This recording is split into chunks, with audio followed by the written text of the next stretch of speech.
Okay, hey everyone, and welcome to the latest installment of Return to the Vault. My name is Matt Waters, and I'm an attorney at Jordan Price in Raleigh. I'm a former real property section chair and host of this Return to the Vault program. And today I have the distinct honor of introducing you to the new hosts and leaders of this program, Mary Gallimore Walker and Kyle Smalling. Now, before I turn things over to them officially, I want to say how excited I am to see this program continuing and with Mary's and Kyle's energy and enthusiasm. And I'm so happy to see so many familiar names and faces in this program and new ones as well. After a brief absence, we've got a big attendee list today, and I'm excited about that. I know that Mary and Kyle will do a great and fantastic job carrying Return to the Vault program forward. One more thing before handing this off officially to Mary and Kyle, I'm excited to also announce that one of my favorite section activities, the Carolina Hurricanes tailgate and game for 2026 in February. I don't want to steal all of the thunder from council members Kathy Tran and Nate James, who are working hard on that event this year. So you'll hear more about that and the drawing and tailgate game shortly. But hope to see many of you there for that game and tailgate, which is always an exciting and fun time with everybody. So anyway, with all of that, again, I want to welcome everybody to the latest installment of Return to the Vault program. And with that, I'll turn things over to Mary and Kyle. Great. Thanks so much, Matt. We're really grateful for all that you and Kyle have done in these past years to get Return to the Vault started, and we're looking forward to the programs that we have planned in the year ahead. So thanks for welcoming everyone. We're glad you're here, and we are going to jump right in.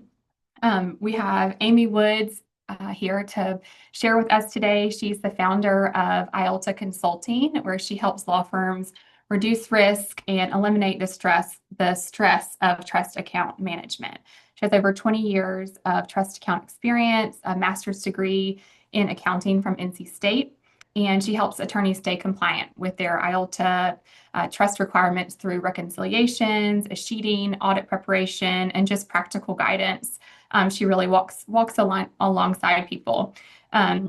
She has extensive experience assisting law firms with NC State bar audits, and just has a lot of expertise in both the financial and non-financial aspects of trust account compliance. So she's really passionate about taking the stress out of this for us, and so that lawyers can focus on their practice and what they need to do day to day. So really excited to learn from you, Amy, and we're really grateful that you're with us. So I'll turn it over to you. Awesome. Thank you so much. I am excited to be here. So let me start sharing my screen. Okay. Can everyone see that? Are we good? Okay, perfect. So this is normally a 1 hour CLE, and I don't have quite an hour, so I've taken out some details, so I'm going to go through it pretty quickly, but hopefully there will be some time at the end for questions. So, Trust Accounting 101, what every attorney needs to know. First of all, why should you make your IOLTA trust compliance a priority? Why is this important? There are several reasons. First of all, you have an ethical obligation under the rules of professional conduct to protect your client's money. Then you also have legal requirements you need to follow as far as records and documents under the Trust Accounting Standards Rule 1.15. And all of this is to protect your client's money and to protect your law license and your career. If you are audited or found to have issues in your trust account, you can have disciplinary actions that vary from being required to fix certain things or procedures, being on probation, losing your law license, all the way up to jail time. Currently, Thomas Girardi in California is spending 7 years in prison for trust account fraud. So jail time is a possibility if you are actually being fraudulent. Ann Parkin is the current head of the audit department right now. She used to be a field auditor. And when she was a field auditor, she audited about 2,000 law firms across North Carolina.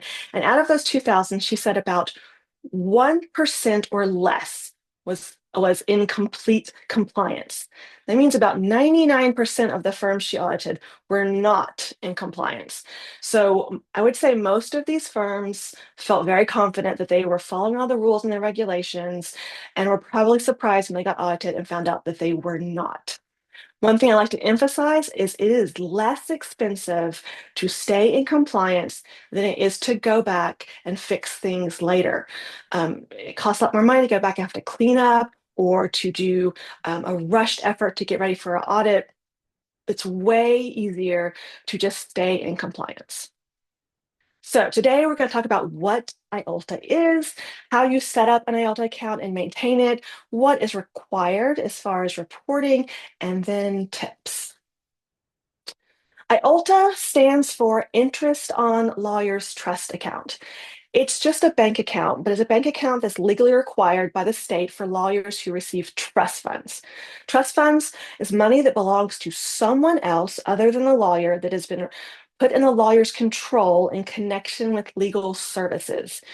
The interest of part of this account is pooled into an aggregated account that was being used for legal aid programs, currently on hold. That's a whole nother discussion. So again, this is just a bank account. What makes this bank account different? Your firm probably has an operating account. This is your firm's money. This is where your money goes when your firm makes money, and this is where your money comes out when you're paying expenses, payroll, telephone bill, rent, whatever you're paying. That money usually comes out of your operating account. This is your money. When you put that money in the bank, you expect your bank to keep accurate records, and if there's any mistakes, to fix them quickly. Well, that's how I want you to look at the IOLTA account. The IOLTA trust account, this is not your firm's money. This money belongs to someone else. It belongs to your clients. And they expect you to take responsibility and treat this money just like a bank account with proper records of what's going into it and out of it and fixing any mistakes that happen quickly. Just like you would be upset if your bank made errors or weren't keeping good records, your clients and the bar gets upset when you're not keeping good records of your IOLTA trust account. Okay, to set up an account, you have to choose an eligible bank. The North Carolina State Bar has chosen banks that meet the requirements they have for opening up an IOLTA account. Here's the website on the iolta.org webpage. If you click on it, it's going to show you the different banks that qualify. Now, it has these banks organized in different groups: prime partner banks, benchmark banks, and then other eligible banks. What I want you to understand about these categories is this has absolutely nothing to do with how well the bank is going to handle your IOLTA account. All this has to do with is that the primary bank partners pay more interest into the IOLTA interest account. The benchmark bank partners pay a little bit more interest, and then the other eligible banks pay a little bit lower of interest. That's all those categories mean. I'm going to emphasize that not all banks handle IOLTA correctly. North Carolina is one of the strictest states in the country, and so a bank that is catering to states all across the country isn't necessarily going to be guaranteed to be following all the IOLTA compliance rules specific to North Carolina. So it's important you do your research, ask questions, find a bank that's going to handle your North Carolina IOLTA trust account properly. Okay. When you open up your IOLTA account, you're going to fill out two documents. This first document, you're going to fill it out, and you need to do this when you're opening an IOLTA account and when you're closing an IOLTA account. You fill this document out and you send it to the bar, and this alerts them that you have either opened or closed an IOLTA account. And you're going to email it to the IOLTA bar website or email address. The other form you're going to fill out is a non-sufficient funds bank directive. This is giving your bank permission that if your trust bank account balance goes below zero, they can contact the bar and let them know.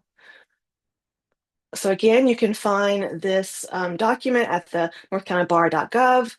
You need to fill this out. You need to turn in a form to your bank, and you need to hold on to a copy of this. If you get audited, the auditor is going to want to see this document. Now, if you're sitting here and you opened up your trust account 10, 20 years ago and you have no idea where this document is, that's okay. Go to the bar website, find this document, fill out a brand new one, submit one to your bank, and hold on to a copy.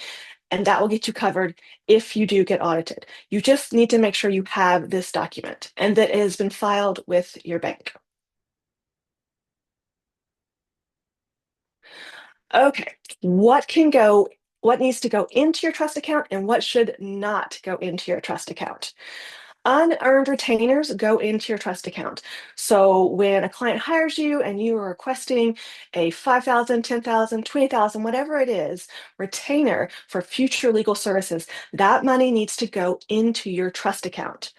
Settlement funds need to go into your trust account. So if you're a personal injury lawyer and you receive settlement funds, it goes into your trust account first, gets paid out to the appropriate parties, and then you can move your earned fees into your operating account. Also, the same for real estate deals. The money goes into your trust account first, gets paid out to the appropriate parties. Advanced costs also need to go into your trust account. So if you know your client's going to have a filing fee or a psychological evaluation or some sort of expense you're going to pay down the road, and you want to go ahead and collect that prior, that needs to go into your trust account until you have to pay that expense. What should not go in your trust account? Law firm money should not go into your trust account. That needs to go straight into the operating account. The only exception to this is a small amount to cover bank fees. So most banks who know how to handle IELTS accounts properly will not take bank fees out of the IELTS account. They'll take them out of the operating account. But if your bank isn't one that handles it that way, you are allowed to keep a small amount in your trust account just to cover bank fees. The bar does not want you keeping $100, $200, $300 in your trust account as a buffer. They want you to be finding mistakes quickly and fixing them. They don't want a buffer in there to cover mistakes. The other thing that should not go into the trust account is earned fees. So if you have flat fees that are considered immediately earned, those go directly into your operating account.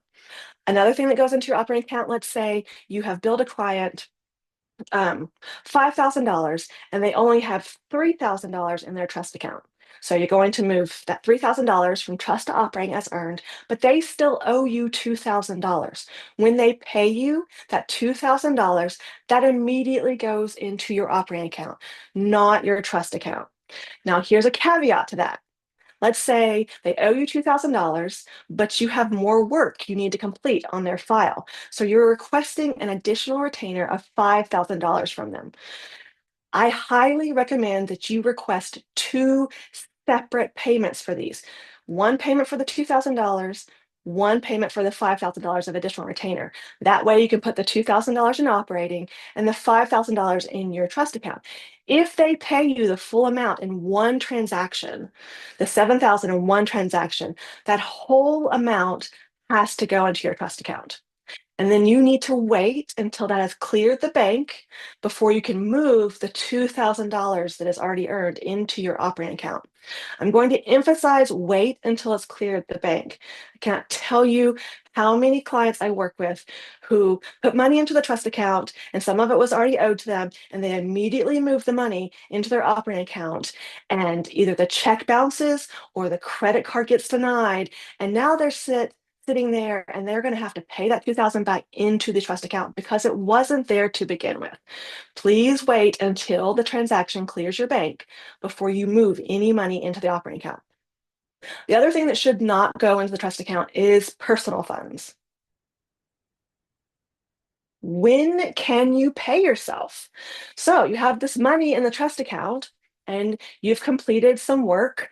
So now you're going to process billable time in whatever system you have, whether that is Practice Panther, Clio, or pen and paper, whatever your billing system is, you're going to process a bill for your client. Then you're going to look at that bill and see how much money your client has in their specific client ledger. If they have the full amount of the bill, you can mark the bill as paid in full, send it to your client so they see the bill and all the itemized items and see that it has been paid in full from their trust account. Then you can move money from trust into your operating account as earned. If they, let's say the bill is $5,000 and they only have $3,000 in their trust account, then you're going to send them a bill that shows they owe you $2,000, and then you can move the $3,000 from your trust account into your operating account. But you cannot move the $5,000. They do not have that much money in there. You can only move the amount of money that they have in their specific ledger card. Two important things you need to keep track of. These are where most of the mistakes happen. Once you have moved the money, you need to record that transaction in your bookkeeping general ledger. Your general ledger is a record of every transaction into your trust account and every transaction out of your trust account. This is what your bookkeeper or accountant usually uses to keep track of your accounting work. So this transaction needs to be recorded in your general ledger. It also needs to be recorded in your client ledger. This is the specific record of all the money that goes into the trust account and out of for this specific client. These are the two things that one of them gets missed, and then lots of errors happen, and errors snowball if you don't catch them quickly. So very important. What is a client ledger?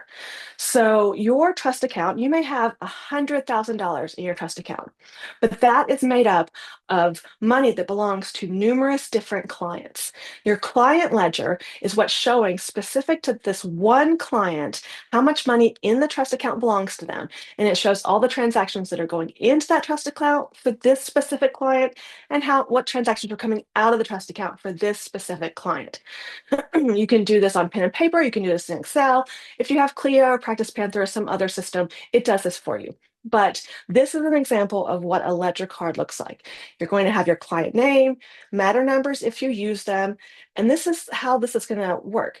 When a client gives you an initial retainer, this one on January 5th, the $10,000 initial retainer is going to go into the trust account and it's going to be recorded in the client ledger. This client now has $10,000 on their ledger in the trust account.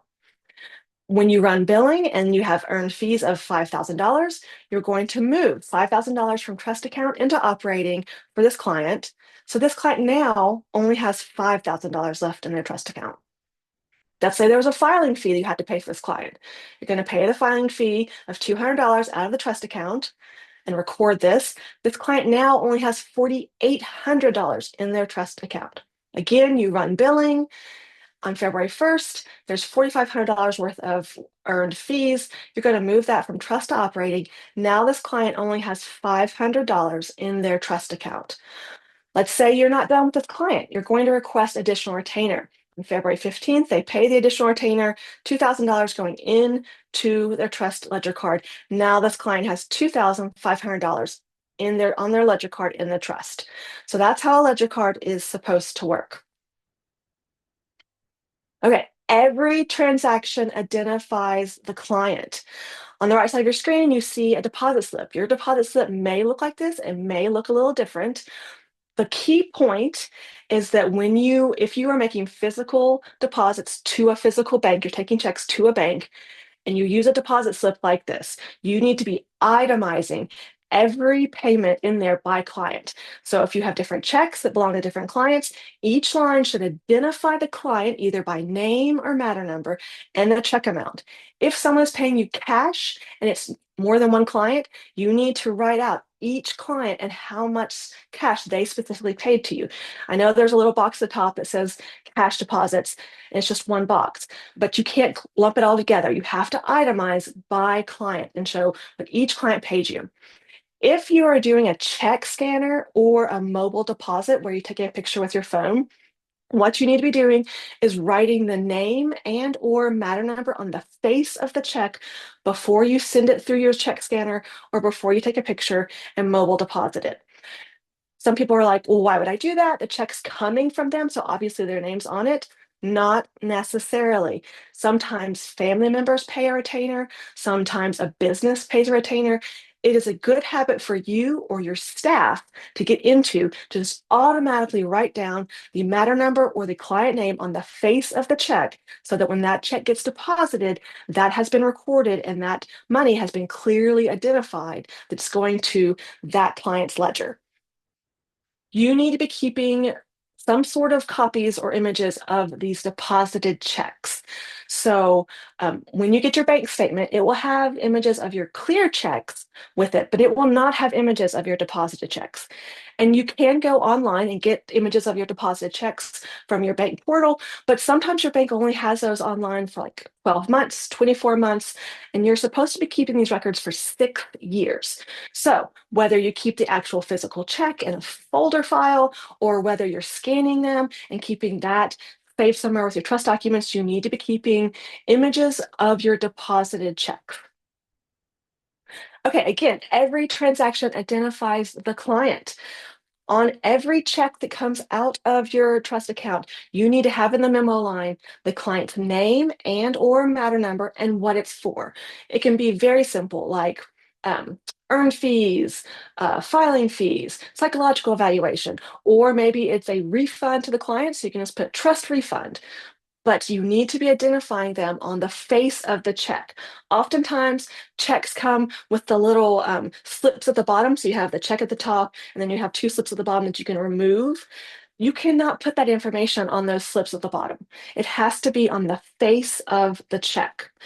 Now, if you're doing billing and you're moving lots of clients' money, you can put more than one client on the check as long as they are clearly and legibly itemized on the face of the check. So you can put client A is this much, client B is this much, client C is this much, and then the total of the check would be all of those client amounts added up. You can do that, but just make sure it's legible and that it's all identified on the face of the check. If you want to do bank transfers, that is only allowed if the client's name or matter number appears on your bank statement. So when you do a bank transfer, there's usually a little memo line. You can put some information in there.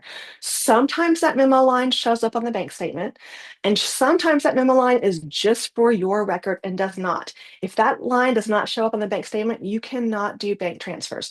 The bar will come in and they want to see the information for all the money coming out of the trust account somewhere on your bank statement, whether that's a clear check or a bank transfer line that has all those details. So you can transfer money as long as when you do it and you put in the memo line, the client name and matter number that shows up on your bank statement. Okay, never, ever, ever use cash out of the trust account to pay for anything. There is no audit trail to handle that. You cannot prove who you've given that money to. And you should never use a debit card. And in fact, if your bank knows what they're doing, when they set up your trust account, they will not give you a debit card. Okay, here's a timeline. I'm going to go through these in details, but I just want to give you an overview of what is required time-wise. Each month, you need to be doing a 3-way reconciliation. You need to be reviewing your checks. So when you get your bank statement, the last few pages are your cleared checks. You need to be glancing through them real fast. Make sure they are signed. Make sure you can legibly read that the client is identified on the check and that you can legibly read it. Those are the 2 things you need to be checking for. And then you need to be doing final accountings on a monthly basis. Quarterly, you need to be doing quarterly trust reviews, and then annually, you need to be doing annual accountings and a sheeting for any funds that are 5 years old or older. 3-way reconciliation. Your 3-way reconciliation is really one of the best defenses you have to catch mistakes. This is going to catch like 99% of the mistakes that are made. And you want to catch mistakes quickly because if you don't, a simple recording error mistake can snowball down the road several months later into a mistake that's going to cost your firm thousands of dollars. So you want to catch mistakes quickly. And this is the best way. Your 3-way reconciliation is going to be all those client ledgers I talked to you about. When you add up their balances at the end of the month, you're going to get a number. That number should be the same number that your general ledger adds up to. Now, remember, your general ledger is your record of all the transactions that go into and out of your trust account. And then your client ledgers are all the transactions that go into and out of your trust account specific to your clients. Those two numbers should match. The only reason they wouldn't match is if you have a small amount in there to cover some sort of bank fees. If those two numbers don't match, you need to do research and figure out why. That means there's an error somewhere. So then those two numbers should match, and you're going to compare those numbers to your bank statement when you get it from your bank. The difference between your general ledger and client ledgers and your bank statement is going to be outstanding outstanding transactions. So that check you sent to the client over a month ago, they still haven't cleared, that's going to be on your client ledger and your general ledger, but it's not going to be on your bank statement. One thing I want to point out, so is very frequent that you'll have outstanding checks or transfers or things like that, but it should be very rare that you have an outstanding deposit. The only time you should have outstanding deposit is if at the end of the month on like the 30th you make a deposit and it takes a few days for it to clear the bank, so it doesn't clear until the 1st or 2nd of the following month. If you have a deposit that is still outstanding month after month after month, there is a major issue. That means that money either didn't go into your trust account or something was not matched up correctly. I'm currently working with a firm that they've been doing their free reconciliation every single month. And over a year ago, they had some outstanding deposits that have continued to be outstanding throughout this whole year. They were using trust books and doing the reconciliation, but if you don't know what you're looking for, the reconciliation will come out and you won't see the mistake. So if you have a deposit that's outstanding, that should be a red flag to you. You need to keep an eye on that. I'm going to show you. So this is the BARS report that it suggests using. You don't have to use this report, but I highly recommend using it because it puts all the information in the format the bar wants to see it. And then down at the bottom, it gives you a place to sign and date. Very important that you are signing and dating your reconciliation so the bar sees you're doing them regularly.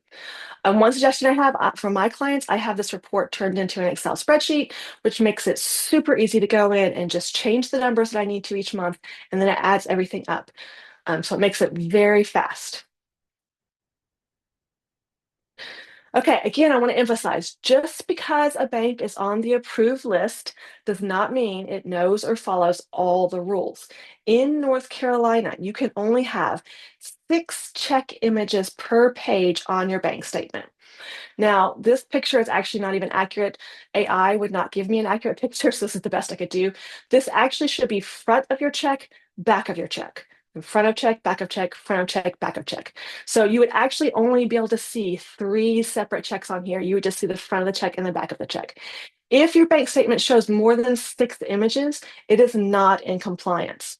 And just because your bank is on that approved list does not necessarily mean it is following this rule. So you need to check. Okay, quarterly reviews. Each quarter, you need to be randomly selecting 3 matters or 3 clients, and for that specific quarter, you're going to look at every transaction that came out of their ledger card. You're going to be verifying that it cleared, that it was recorded properly, and that everything around those transactions was handled accurately. Again, the bar has a report that it has on their website that you can use. I strongly recommend using this report. I do not feel like the trust handbook explains very well how to do this. If you use this report, it walks you step by step through what the bar wants to see. So like this would be client number 1 or matter number 1, client number 2 or matter number 2, client number 3 or matter number 3. These are randomly selected, and you're just going to be looking at their transactions just for that quarter to make sure everything has been done properly. Final accountings. Lots of firms are not doing this. When a case is closed and you close out the matter, you need to be sending your client kind of a report showing all the money into their trust account and all the money out. And the bottom of the report, it should be 0. Either you used all their trust money or you have refunded what is left. This is called a final accounting. The bar actually has an example letter you can use.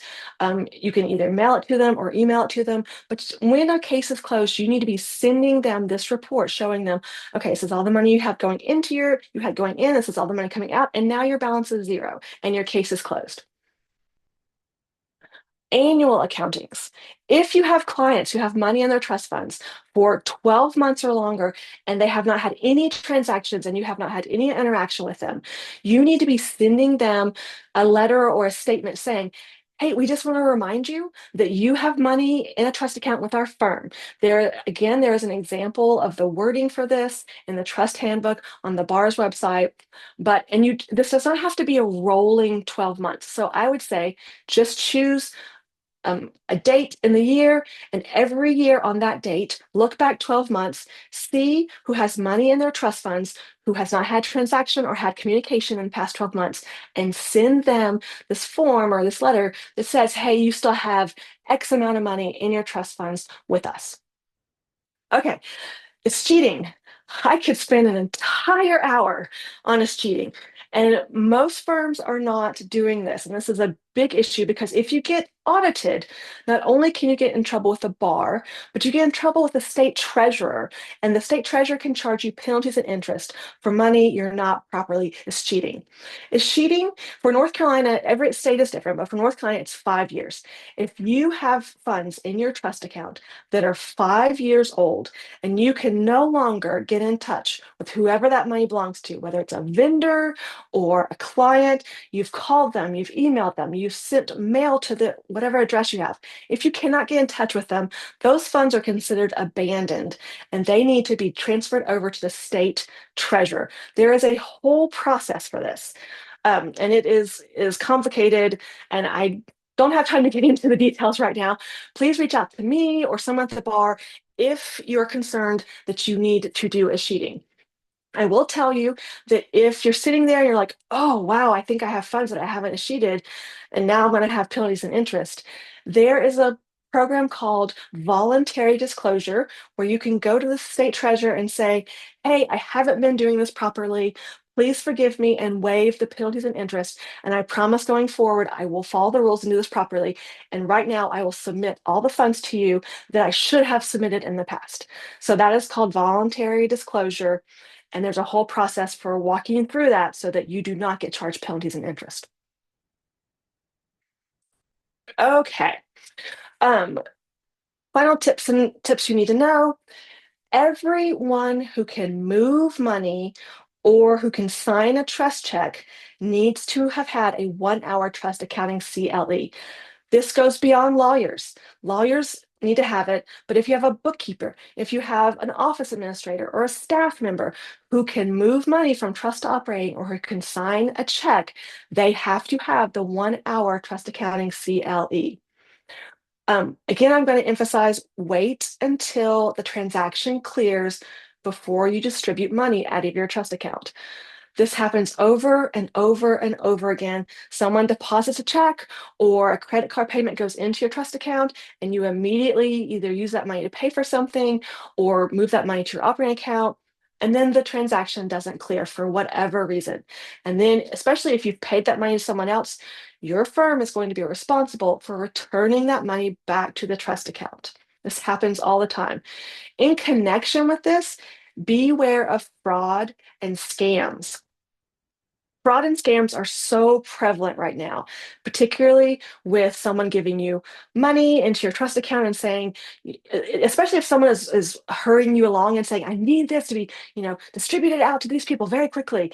Always be aware and wary of anything like that. I just have so many clients who come to me with problems because they've had someone put money into a trust account and they used it for certain things, and then it ended up being a scam and they're out that money. Another common issue I'm seeing is chargebacks. So a client uses a credit card to pay for their retainer, and then the services are completed if it's a short case, and then they go to their credit card company and they say, hey, this is a fraudulent, this is not supposed to be there. And the credit card company will take that money out of your trust account immediately while they do the research. It's another ongoing issue that I am having, that lots of law firms I work with are having. So you need to be very careful about distributing money out of your trust account if you don't know if it's cleared or not. All right, document everything, keep everything. So if you find an error, fix it quickly and document everything. Document how the error occurred, what happened, document what you did to fix it. If 12 months down the road you get audited, you're not going to remember all the details of what happened in that situation. But if you have detailed notes, you can present those to the auditor, and that will be sufficient to show that you did what you needed to do to fix the error. Retain all records for 6 years. You need to keep all your trust account records for 6 years. So if your bank account, your online bank portal only lets you access records for 12 months or 24 months, you need to make sure you're regularly downloading everything you need to have and saving it somewhere else. So that 6 year, if the bar needs to go look at 6 years of records, they can. When you get chosen for a random audit, in North Carolina, they go back and look 12 months. But if they find something or if someone has complained, they can go back as far as 6 years. So you do need to keep the 6 years worth of documents. All right, language in your retainer agreement. You can put language in your retainer agreement to protect you from having to escheat small amounts. There is wording for this in the trust handbook. It says something about de minimis amounts. So you could put it in your retainer where it says, if your case is closed and you have less than $10 in your trust account, unless you reach out to us and communicate with us, you're going to waive that fee and it's going to be moved into the operating account. You can do that, but only if it's in your retainer agreement from the get-go. And that protects you from having to escheat small amounts down the road. I can't tell you how many times I've had a firm who wrote a check to a client to refund $1.25. And then the client didn't want to cash that check. They're not going to spend time and effort cashing $1.25. And so you are stuck there waiting for 5 years to be able to escheat this $1.25 check. The other thing you can do is if you have a client who's like, I don't want to cash a check for $1.25, you can have them send to you in writing, either email or letter, saying if they waive it. They can say, I do not care about this $1.25 that's left in my trust account. I waive it, and then you can move it into your operating account. But that has to be in writing, and it has to be clear that they are waiving whatever is remaining in their trust account. Okay, do not procrastinate, fix issues quickly. Another thing that happens is if you don't find an issue quickly and it sits there for months and months and months, again, something that could be a simple recording issue can snowball into an issue that's going to cost your firm thousands of dollars. Or even if it doesn't cost your firm thousands of dollars to like the actual issue, to fix it could cost a lot of money to hire someone like me or an accountant to come in and try to find the mistake and fix it. The faster you find mistakes, the easier it is to fix them. So do not procrastinate. If you're outsourcing your trust management to an accountant or a CPA or a bookkeeper, verify that they are knowledgeable. Another thing I see a lot of is people come to me because their accountant said, we will keep you in compliance. And usually what they mean is they will do your three-way reconciliation. But staying in compliance, especially in North Carolina, requires so much more. Are they going to handle your annual accountings? Are they going to keep up with money that needs to be sheeted? Are they going to do your quarterly reviews, or are you going to do your quarterly reviews? Do they have, do they know all the documents you need to have if you get audited? There's so much more to it. So when you are hiring a professional, an accountant or a bookkeeper, you need to make sure they understand all the rules and what is going to be their responsibility and what is going to be your responsibility. Okay, and then finally, ask for help. The bar has an ethics email line and an ethics phone number you can call and ask questions to. You can find a professional like me or someone else who specializes in trust accounting. There's lots of information on the bar website in the trust handbook, and there's lots of cases and different rulings you can read through. So there is help out there. You just need to look for it and ask for it. Okay, again, my name is Amy Woods. I own IOLTA Consulting, and hopefully there's time for some questions. Yes, definitely. You have two questions in the chat. Can you see those, Amy? Let's see. If not, I can read them to you. Let me stop sharing.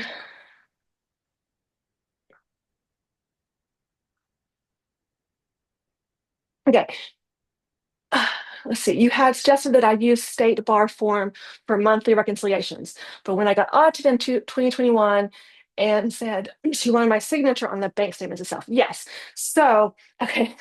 So, this tends to depend on who your auditor is. I have been through numerous audits, and sometimes this gets pointed out and sometimes it doesn't. Anne was very detailed. So when you get your bank statement, um, they want to verify that you are looking through your clear check images and making sure they're signed and that the client is clearly identified on the face of the check.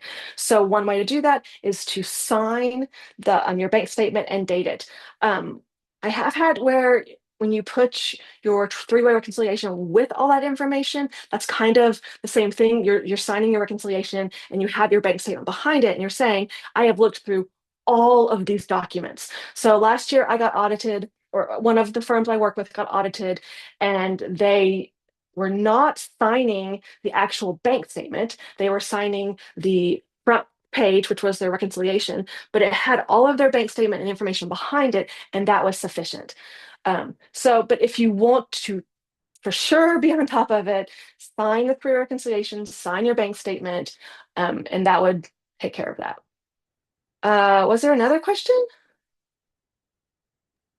Yes, I see. Let's see. In the chat where it's, you can see Matt's message at the top. Underneath there, there are four Oh, okay. questions. Okay.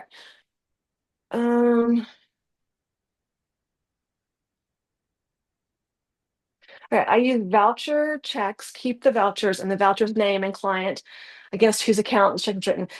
So no, if you're using voucher checks and the client's name and information is not on the face of the check. So if the voucher is something you can remove from the check and doesn't actually go and get deposited into the bank, that does not qualify in North Carolina.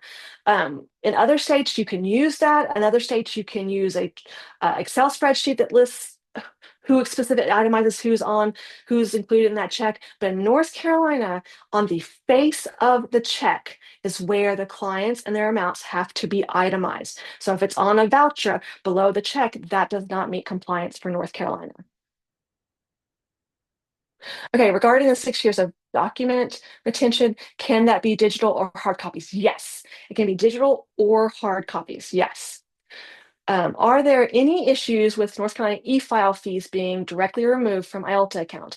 So from my experience, usually you can't connect them to your IELTA account, or most of the clients I work with either have e-files connected to a credit card or to their operating account. And then once those expenses are incurred, they bill their client for it. I don't think you could connect your IELTA account to it. I suppose you could. You just need to make sure that, I mean, everyone makes mistakes. What you don't want is for the e-file system to make a mistake and take money out of your trust account that was a mistake. So I'm very protective of people's trust accounts and encourage using your operating account for as much as possible or a credit card, and then billing your client to be reimbursed for those. Okay, yes, I think I heard the state bar is considering changes to the rules in the next year or so. Do you know about that? Yes. And I am hoping, so North Carolina is one of the strictest states in the country.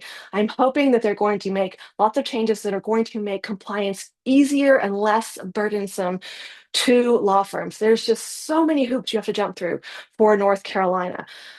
So I know they're making changes. I am keeping on top of that. I know Ann Parkin very well, and other people at the bar. So I'm keeping on top of that, but I have no control of if they ask me, I will definitely share my 2 cents with them about what I think could be taken away that is burdensome and not helpful. But they're supposed to be coming up with new regulations that are supposedly supposed to make it easier for law firms. So I am definitely looking forward to that. Okay, I think that's all the questions I see. Are there other questions? Yeah, that's what I see in the chat, but we have a few minutes. If anyone has any last minute questions or anything that's just come up, feel free to. Oh, we just got a question saying, do we get a copy of this recording after? And the answer to that is yes. Sherrod, will you tell us where? I know it will be emailed out, but is it going to be live somewhere? Kyle, you may know the answer to this too.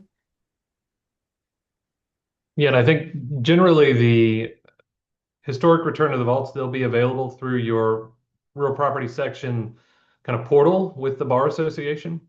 So those should be referenced there, and you can go back and look at historic records as well. Um, it may take a little bit of time between Sherrard's email and it's showing up in that portal, but those and all the historic return of the vaults should be available. Okay, I Okay. think we got another question. Can you confirm that letters only need to be sent to clients whom no trust activity has happened for 12 months? Yes. So just pick a date in the year. And I have specifically talked to Ann Parkin about this. This is not meant to be a month to month to month project. Pick a date, look back 12 months, send letters to those people, and then the next year on the same date, do the same thing. Um, and I will say, so I present this CLE often, and I skipped over a lot of details. So if you have a chance to watch my full CLE, you will get more information. Okay, That's great. let's see. I am using Clio and it doesn't automatically provide client ledgers when I reconcile. Should I be printing, saving each client's ledger each month to include in my file with my reconciliations? Clio offers a report. It's called just simply Trust Ledger. And that's the report you need to be printing out of Clio to go with your three-way reconciliation. Um, does that answer your question? You do need to be printing that report out of Clio to go with your report that shows your three-way reconciliation. Um, so, Stephen, did that answer your question?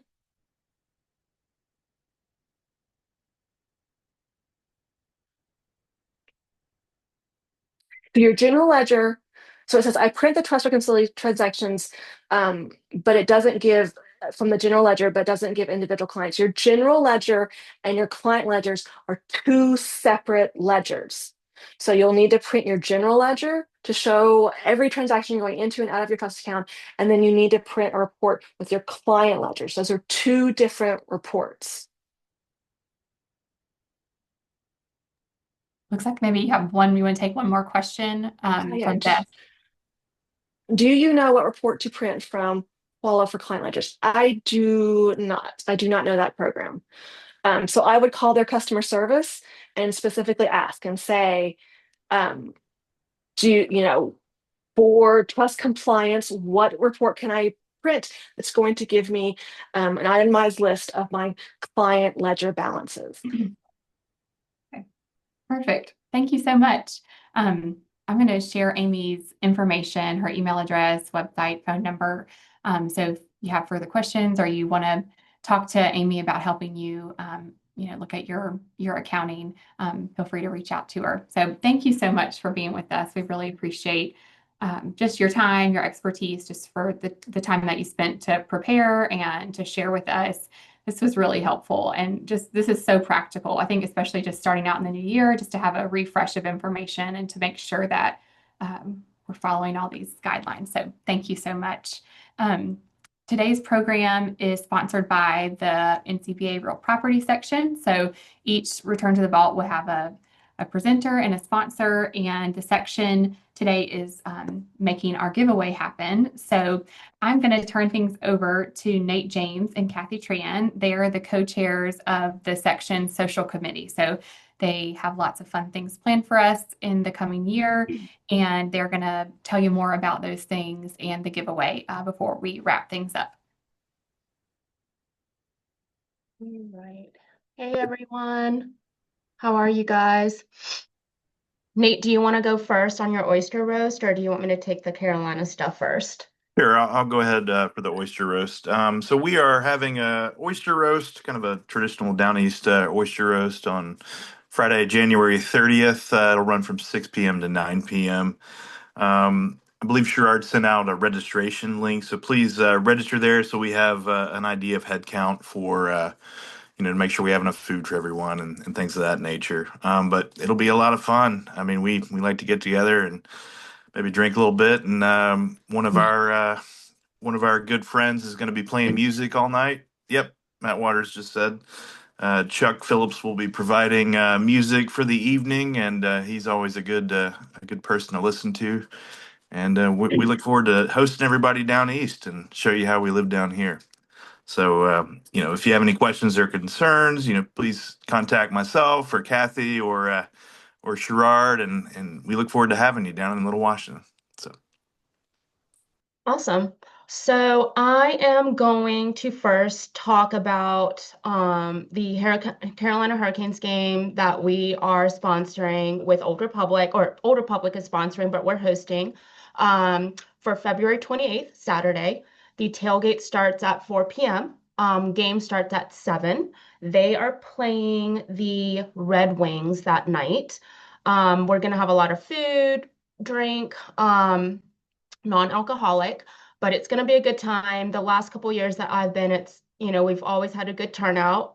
Even if I think the real estate division is going to be hosting a raffle as well for tickets. The registration form, if you're interested, will go out next week on the 13th.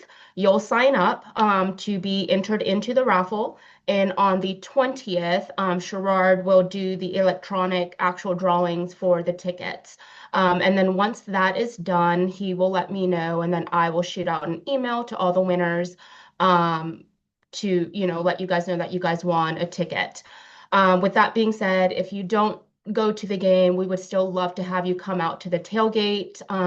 It's a really good time. I think this year we're either going to do a Japanese hibachi caterer or order barbecue for the event. So it should be a good time. Also, as part of the Return to the Vault, we are giving away 2 tickets to the Canes game for all the callers or all the attendees on this Zoom. And the winners of that are Lisa Valdez and a guest, and Tessa Leftwich. So if you guys are interested in going to the game, please let us know, or Sherrard know, that you guys can attend with your guest. If not, let us know, and then we will choose another winner. So I think that's all I have regarding the Canes game on the 28th. Perfect. Thanks so much, Nate and Kathy. I'm really looking forward to both of those events. I've never been to Washington, so I'm looking forward to experiencing it. That will kind of wrap up our program for today. I've got a couple of reminders. Our next month's Return to the Vault will be on Wednesday, February 4th at noon. Just like today, we'll meet on Zoom. Sherrard will send out an email with the link, and we're going to hear from Natasha Branch with Title Resources Group. She's going to go over her presentation is From Panic to Prevention, Lessons from Closings That Went Off the Rails. So she's going to go over kind of red flags, things to look out for in closings, and just share her wisdom with us. So looking forward to that. And Return to the Vault moving forward will be the first Wednesday of every month. So you'll get reminders, but just know that's going to be coming every month. If you have any suggestions for speakers or sponsors, or you're interested in either of those things, feel free to reach out to me.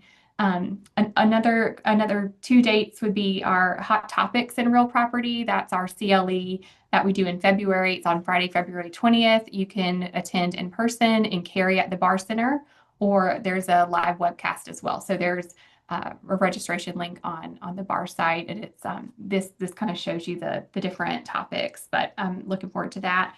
And then just to kind of put on your calendar, the Real Property Section annual meeting is Friday, May 15th to Saturday, May 16th at the Renaissance Hotel in Asheville. So it would provide 6 CLE credits, and it's just a great time to connect with just fellow real property lawyers. And it's always just a highlight for me just to connect with people and to learn. And so just a few dates to put on your calendar. But thank you guys so much for joining us today. We really appreciate it, and look forward to seeing you next month. Kyle, do you have anything to add? I don't. Happy New Year, everybody. Happy New Year. Thanks for being here. Thank you, Amy.